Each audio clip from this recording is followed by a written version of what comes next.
이렇게 특검을 앞둔 상황에서 내란 사건을 재판 중인 지귀현 부장판사가 김용현 전 장관의 보석을 검토하겠다고 밝혔습니다. 구속기한 만료가 임박했다는 건데 김 전 장관뿐 아니라 여인영 이진우 전 사령관 등 내란 주요 피의자들도 줄줄이 풀려날 걸로 보입니다. 김태영 기자입니다. 내란 2인자 김용현 전 국방부 장관의 구속 만료 시한은 오는 26일입니다. 지난해 12월 27일 구속 기소되어 6개월의 기한이 다 된 겁니다. 어제 내란 재판에서 지귀현 부장판사는 이 점을 언급하며 김 전 장관의 보석을 검토하겠다고 밝혔습니다.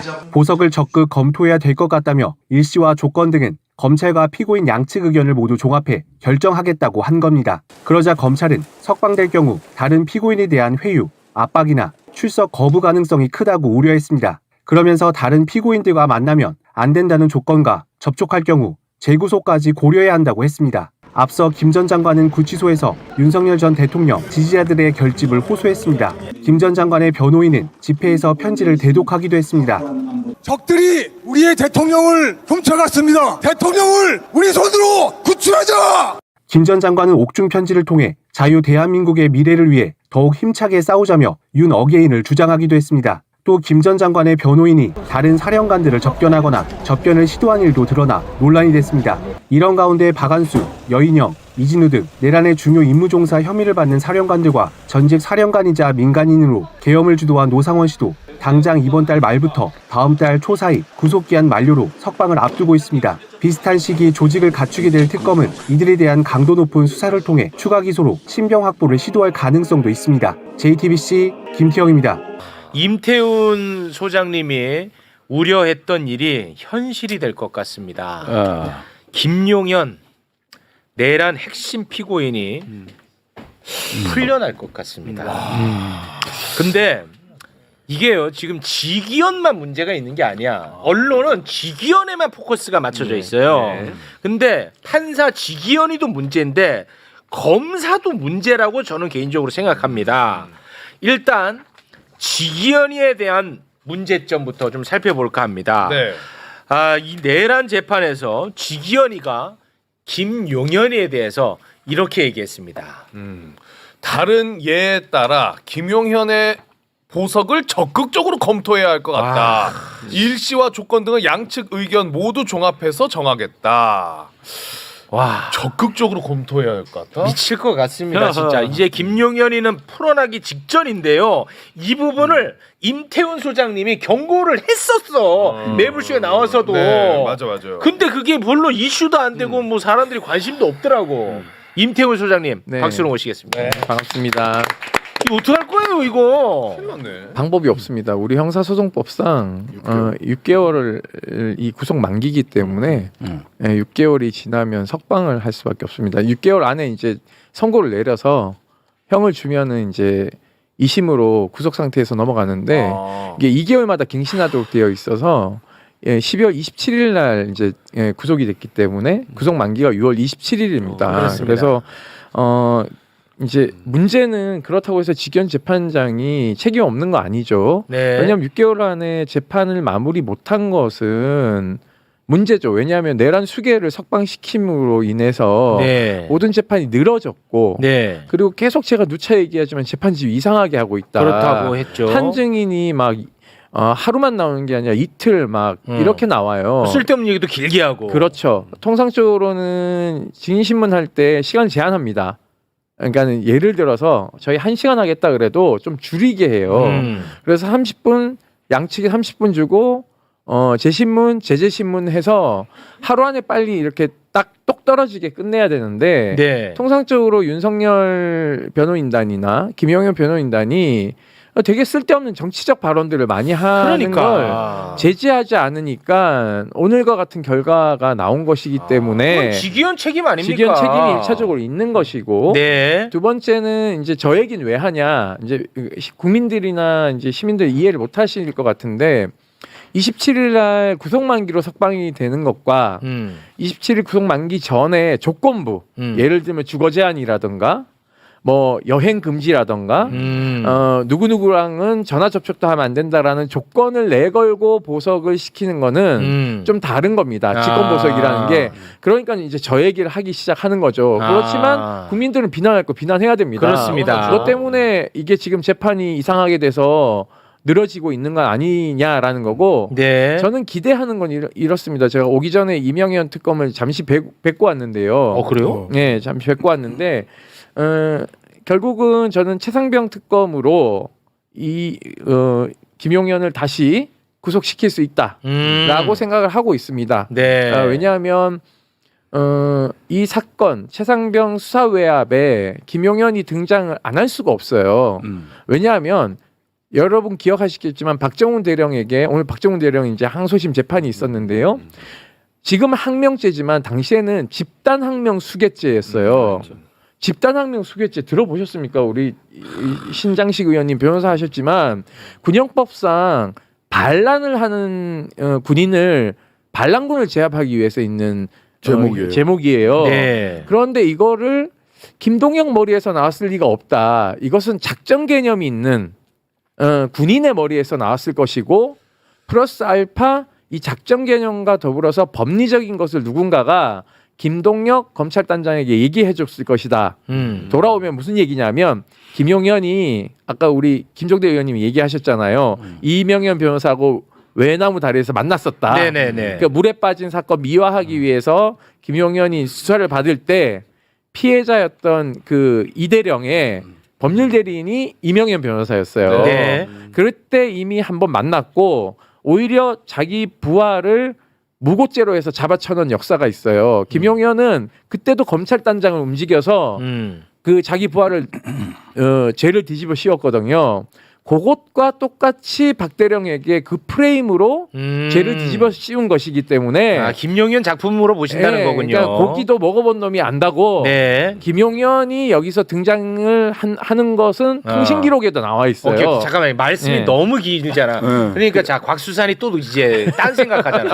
이 얘기가 왜 나오는지 너 모르지 지금. 왜 저 얘기를 하는지 이렇게 이거 봐 이렇게 하면 돼. 제가 할게요. 가만히 있어요. 자, 가만히 계세요. 김용현이는 6월 27일까지가 구속 기한 만료야. 네. 6월 27일. 5월 27일. 근데 재판이 빨리빨리 진행됐으면 예를 들어서 뭐 50년 구속 50년 실형 선고 났으면 법정 구속 시키면 되니까 계속 잡아놓고 또 2심 받으면 돼. 네. 근데 1심이 결론이 안 나왔단 말이야. 근데 6개월이 다 지나버리는 거야. 그게 6월 27일이야. 네. 근데 만약에 이 사람이 보석 신청을 하잖아. 김용현이 그러면 보석 신청을 하면 풀어주더라도 조금 불편하게 풀어주는 거야. 근데 6월 27일에 그냥 풀려나면 그냥 자유롭게 풀려나. 오케이, 그래서 오케이. 지금 언론에서는 얘가 보석 신청을 안 할 거라는 예측도 많이 나오고 있어요. 왜냐하면 보석 신청을 하면 불편하게 풀려날 거니까. 오케이. 그냥 만기 해갖고 그냥 나가면은 자유롭게 다닌단 말이야. 자, 그래서 이제 저 얘기가 왜 나오냐. 그래서 검찰이 문제라는 거야. 그 부분이 저 핵심입니다. 얘가 지금 풀려나기 직전인데 검찰은 김용현이가 지금 혐의가 다른 것들이 너무 많잖아. 예를 들어 방금 말씀하신 것처럼 최상병 수사 무마와 관련한 부분도 김용현이가 혐의점이 있단 말이야. 네. 그걸로 추가 기소해서 구속을 시켰어야 된다는 거야. 그래서 저 얘기를 말씀하시는 거야. 오케이, 그래서 오케이. 했지. 이제 하세요. 이명현 특검이 다 알고 있다는 얘기는요. 이런 것들을 팔로우업을 다 하고 있었기 때문에 잘 아는 것이고 두 번째는 이명현 특검이 군 검사만 한 것이 아니라 군 판사도 하셨어요. 그러니까 이제 군 법무관은 판사도 할 수 있고 검사도 예전엔 할 수 있어요. 요즘 안 되는데. 네. 그러니까는 군대 내에서 돌아가는 작전 체계나 이걸 내용을 너무 잘 알고 있기 때문에 나는 누가 거짓말을 하고 있는지 잘 알고 있다라는 얘기를 자신 있게 하시는 겁니다. 네. 그래서 저는 최상병 특검이 빨리 움직여서 김용현 등 이 내란 관련자들뿐만 아니라 여기에도 같이 가담한 사람들을 빨리 이제 정리를 해야 되는데 네. 공교롭게도 우리가 지난 방송 때 그 국방부 검찰단장에 대해서 했었잖아요. 네. 오늘 공수처가 드디어 네. 김동혁을 소환 조사 중이라고 합니다. 소환이 됐다고? 예, 소환 조사 중이라고 조사 나오고 있어요. 중이라고 김동혁 네네네. 우리가 그때 얼마나 네. 외쳤어요. 제가 아주 군기 잡았잖아요. 맞아요. 그 사진 없어요. 김동혁이 머리바가 했잖아요. 그때. 김동혁이 나와. 야 나오라고 했다. 김동혁. 어허 김동혁. 옆구리에 그날 송곳주먹 들어갔을 텐데. 나와라. 김동혁이 안 나오네. 공수처 조사 중이라고 못 나온다 그러네. 아, 그래? 그래서 이제 이명현 특검께서는 모든 걸 다 알고 있다라는 얘기를 하는 것이고, 그리고 오늘 저희가 이제 조사 대상자 134명의 명단을 이명현 특검께 제공을 해드렸습니다. 최상병 특검과 관련해서 조사 네. 대상자가 몇 명이요? 134명. 와, 어마어마하네. 엄청난데 아까 20 좁다고 했는데 24개, 그러니까 24개 의혹과 134명의 명단을 이제 저희가 제출했는데, 이건 저희만 작성한 게 아니라 민변 참여연대하고 같이 이 얼개를 그려서 명단을 작성해 놓은 게 있어요. 이 사람이 무슨 일을 했는지. 그러니까 이 사람들이 모두 피의자라는 얘기는 아니고 이 사람들을 조사를 하면은 이제 수사의 얼개가 나오기 때문에 네. 이 수사는 저는 가장 기대되는 수사이고, 또 하나는 성과가 가장 클 것이다라는 네. 생각도 가지고 있습니다. 네. 김동혁이 집합. 그냥 웃고 있네.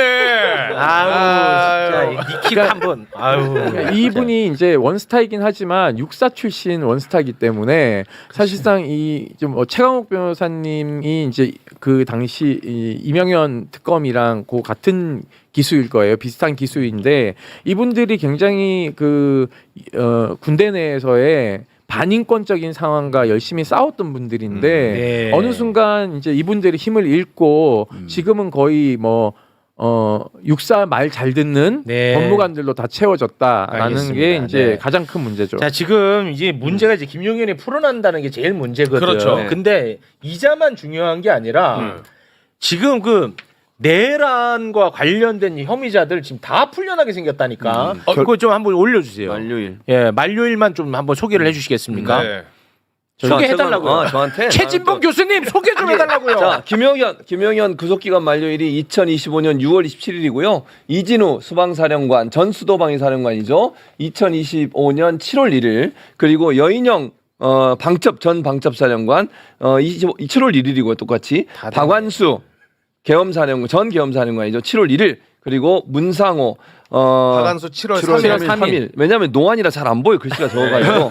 그리고 7월 6일 문상호는 그렇습니다. 그리고 글씨를 좀 크게 써. 그러니까 저희 뉴스레터예요, 저게. 근데 저희 이제 추가로 조금 말씀드리면 김봉식 서울경찰청장은 7월 8일 날 석방 예정이고요. 그리고 노상원 전 정보사령관은 7월 10일 날 석방 예정입니다. 그리고 김용군 국방부 전 수사단장은 네. 7월 15일 이제 석방 예정이라서 네네. 이들에 대한 추가 기소가 시급히 이루어져야 된다라는 것이 네. 저희들의 판단입니다. 그러니까 결국 큰일이야. 풀려나네. 이 직위원과 검사들이 서로 주고받고 하고 있는 거예요.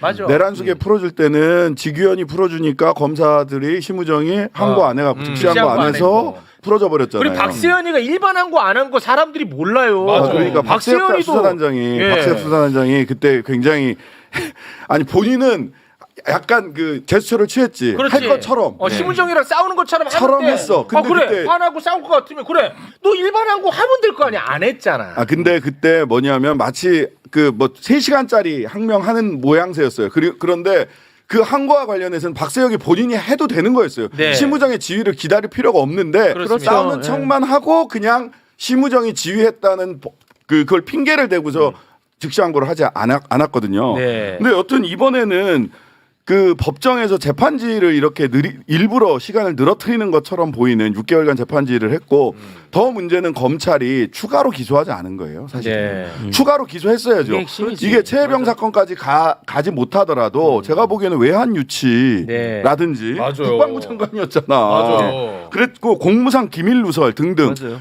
민간인인 김용현과 이런저런 이야기했죠. 다 공무상 기밀 누설이에요. 아니, 너무 명백해요. 하다못해 네, 그 맞습니다. 노상원 비합본 맞아. 제공한 그렇지. 걸로만 잡아넣어. 그러니까요. 이렇게 외환 유치 내지는 공무상 기밀 누설 혐의로 해가지고 충분히 추가 기소할 수 있었어요. 그런데 검찰이 추가 기소하지 않았어요. 지금도 안 이거는 하고. 기본적으로는 거기에 쿵짝쿵짝 맞춰준 직위원도 문제지만 검찰이 더 큰 문제입니다. 그렇습니다. 검찰이. 바로 그게 핵심입니다. 알겠습니다. 행여나 또 우리 선생님이 말씀하실까봐 여기서 인사를 네, 마지막으로 하나만 아유 그만 좀 말씀드리면 하세요. 저는 내란 특검도 이제 되게 중요하고 네. 문행 특검이 중요하지만 내란 특검 같은 경우에는 사실상 저는 반대로 민중기 특검이 내란 특검을 맡고 그 다른 한 분이 이제 조은성. 지금 조은성 특검이 이제 반대로 김건희 특검을 맡을 줄 알았는데 이재명 대통령께서는 내란죄에 대한 부분이 수사가 굉장히 미진하다고 판단하는 것 같아요. 특히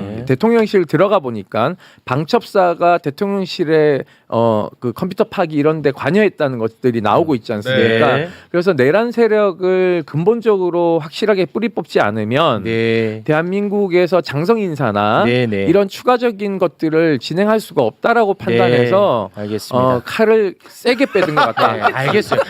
그 얘기 그거 안 해도 됐잖아. 그 얘기는 안 해도 됐잖아. 어때요, 제 생각? 안 해도 됐잖아. 아니야. 뭐 나도 할 말이 있지만 또 저럴까봐 내가 안 해. 알겠습니다. 그리고 다음 그 이것 좀 여쭤볼게요. 일단 그 김용현 그 뭡니까 비화폰. 일단은 경호팀이 바뀌지 않았습니까? 그러면 이건 이제 검찰이든 어디든 수사기관에 넘겨야 되는데 넘어갔습니까? 아직 안 넘어갔고요. 제가 또 비화폰 노래 부르는데 네, 비화폰. 왜 검찰은 김용현 비화폰을 압수를 안 해갑니까? 제가 밝혔잖아요. 예. 김용현 비화폰은 지금도 경호처에 밀봉된 상태로 보관하고 있다. 예. 근데 저는 압수해 갔다는 보도를 본 적이 없어요. 예. 그렇죠. 경찰이 가져간 것도 아니에요. 예. 왜 안 가져가요? 아니 내란의 핵심 증거인데. 증거고 핵심이잖아요. 예. 결정적인 거 아닙니까? 블랙박스. 예. 그걸 경호처의 실무 직원들이 이건 정말 중요하겠다. 예. 그래서 이거 손대면 안 돼. 그래서 딱 밀봉해서 보관하고 있다는 거 아니에요. 네. 그걸 왜 안 가져가요?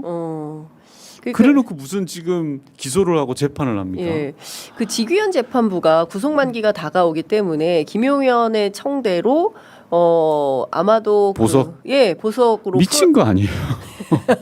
아니 예. 국민한테 총뿌리를 겨눈 한 사람은 슬리퍼 질질 끌고 다니면서 지금 뭐 반바지 입고 다니고 있고 또 한 명을 또 내보내준다? 예. 그럼 대한민국의 법과 정의는 어디 있습니까? 좀 진지하게 말씀드리면 그런 모든 사람들이 법을 지키려고 할까요? 국민들한테 총을 겨눈 사람들을 저렇게 버젓이 백주대나 활보하고 있는데 그런 사람들을 그냥 내버려둔다? 예. 그리고 결정적 증거도 지금 압수를 안 한다? 예. 저는 진짜 이거 예. 이명현 특검 관련해서 얘기할 좀 할게요. 최혜병 특검이 이명현 특검으로 임명이 됐는데 일단 인연이 굉장히 깊으시더라고요.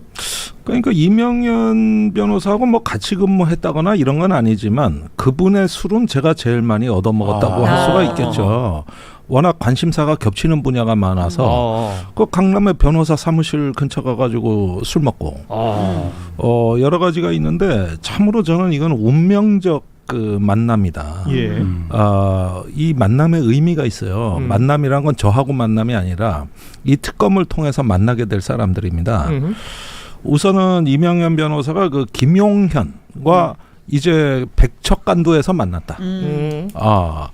김용현이 17사단장 하던 시절에 예. 한 병사가 의문의 사고를 당합니다. 그 임진강에서 익사를 하는 사고가 있는데 이 사인을 둘러싸고 허위보고 논란이 벌어져가지고 연대장한테 연대장이 이제 뒤집어 썼는데 그 연대장의 변호인이 이명현 변호사입니다. 그때 그거 아니에요? 그 익사했는데 뭐 구하려다 사망했던 뭐 미담으로 조작된 미담이었죠. 예. 그런데 이제 연대장이 조작한 걸로 다 돼가지고 자천을 당했거든요. 예. 그런데 훗날 김용현이 이제 합참 작전본부장직을 마치고 사성장군 대성이 됐을 때 그 자천된 연대장이 국가인권위원회에 진정을 냈죠. 거짓말하는 사람이 그래요. 사성장군 될 수 없다. 이래가지고 이제 맞소송이 붙게 된 겁니다. 허위 제보라고 해가지고 김용현이 거꾸로 연대장을 갖다 고소를 해가지고 연대장이 실형을 살아요. 그러니까 사실은 사단장 대신 징계까지 받고 자천됐는데 또 억수아리를 한 거죠. 실형까지 가는 네. 거예요. 근데 그때 이제 이명현 변호사가 변호를 하다가 중간에 그 더 이상의 소송을 포기하고 연대장이 포기하고 징역을 가버립니다. 네. 근데 최근에 그 사건이 다시 재조명되고 있거든요. 그때 당시에 김용현하고 이걸 다투면서 굉장히 이게 커진 사건이고, 그 다음에 병역 비리 수사를 김대중 대통령 때 했는데, 98년 당시. 예, 98년 당시에. 근데 그때 이제 나중에 5년 후에는 이회창 아들 병역 비리로까지 이게 파급이 돼가지고 그때 나왔던 갔었죠. 이름들이 참 주옥 같은 이름들입니다. 김대엽, 박노항 뭐 이럴 때 아니에요. 그렇습니다. 다 아시네. 연식이 나오네요. 왜냐면 그때 좀 내가 군대 갈 때쯤이었거든. 그래요? 대충 나이를 알만하네. 내가 한참 후배네. 그런데 그때 국방부 검찰단장 처음에 병역비리 수사할 때 검찰단장이 고석이라는 사람입니다. 그 인물이 거기 있네요. 네. 그렇습니다. 이번에 용인에 출마했던. 용인에 출마했고 윤석열 사시 동기죠. 그렇죠. 네, 그래가지고 지금 바깥에 원외 찐윤으로 돼 있죠. 이번에 부승찬 의원한테 낙선을 했습니다. 그렇습니다. 그런데 이명현이 그때 그 검찰단의 수석 검사였어요. 그래서 병역비리 수사를 하는데 그 이명현한테 외압을 행사한 당사자가 고석으로 돼 있습니다. 그렇군요. 그래서 이렇게 또 엮여 있어요. 이번에 특검 임명되자마자 그 외압에 굴하지 않는다라는 메시지를 낸 것이 아주 한맺힌 그 얘기입니다. 이게 한맺힌. 그다음에 가로 속에 생략된 말이 한 문장이 있다. 내 이날만 기다렸노라. 이 거짓의 세력과 30년 전쟁을 했다. 내 이날만 기다렸노라. 이런 어떤 문장이 하나 생략돼 있지 않을까. 전 그게 느낌이 와요.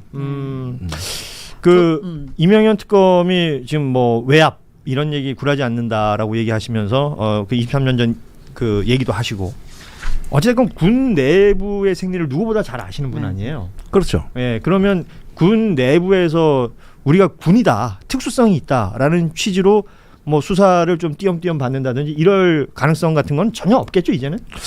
예, 이거는 특검입니다. 그리고 그 군 내에서 어떤 이런 문제라고 하지만은 사실은 윤석열 대통령과 대통령실 또 지금은 민간인 김용현이 관련돼 이종섭도 장관도 관련돼 있고 김용현도 아마 혐의 선상에 넣을 걸로 보여지고 또 국민의힘의 임종득 그때 당시에 대통령실 안보실 2차장도 관련돼 있고 너무 관련 인물들이 많아서 아마도 이것은 뭐 더 이상 군 내부의 일로 볼 수 없는 그런 상황이고 대부분이 전역을 했기 때문에 김계환 또 해병대 사령관도 지금 민간인 신분이고요. 예, 그렇죠. 이렇게 돼서 상당히 이제 수사가 광범위하고 또 지금 또 재판이 2심이 박정훈 대령 2심 재판이 진행 중입니다. 그래요. 그 얘기도 해야 돼요. 그런데 그 재판의 공소 유지를 담당하는 국방부 검찰단도 특검의 칼날을 피해가기 어렵습니다.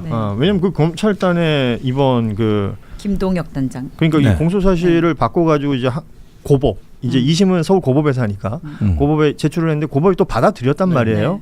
그러니까 이 일련의 과정 속에 군인권센터 뭐 임태훈 소장 등의 얘기를 들어보면 이 김동혁 단장이라는 군 검찰 단장이 이제 그 최고 정점에 있는 사람인데 여기서부터 다 들여다봐야 되는 것이다. 그러면 특검이 진행이 되면 그 최병권 얘기하려면 박정훈 대령 얘기를 안 할 수가 없고 그 모든 것들이 다 연결되는 그러니까 수사 선상에 있는 사람들이 되는 거잖아요.